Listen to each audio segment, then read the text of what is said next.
quand j'entends que M. Nicolas Sarkozy, président de la République française,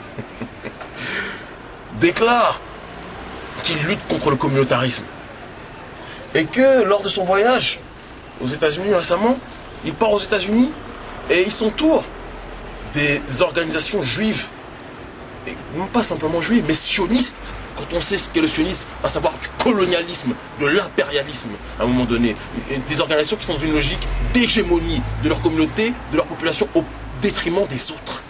Quand on sait que Nicolas Sarkozy est accompagné de M. Pasquier, président du CRIF, quel est le rapport entre le CRIF et les États-Unis?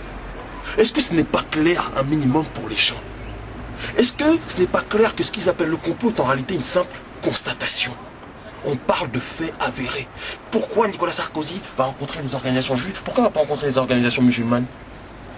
Pourquoi aux États-Unis il ne va pas rencontrer les organisations africaines? Pourquoi ici Nicolas Sarkozy dit qu'il est ami des États-Unis et d'Israël, quand on sait que ce sont les deux pays qui violent le plus les règles, les lois, les vertus de l'ONU à un moment donné? C'est une question que tout le monde devrait se poser.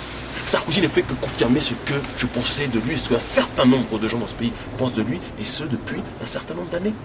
Sarkozy est piloté par l'impérialisme et par le sionisme aujourd'hui. Il est piloté par une idéologie qui veut détruire, qui veut affamer, qui veut mettre à genoux l'humanité. Il est piloté par une mafia qui n'aime pas les juifs. Parce que ça, il faut le préciser. Ces gens-là, qui se servent à un moment donné de la souffrance juive pour justifier leurs propres exactions, sont des personnes qui nuisent non seulement à l'humanité, mais qui nuisent en priorité aux juifs eux-mêmes.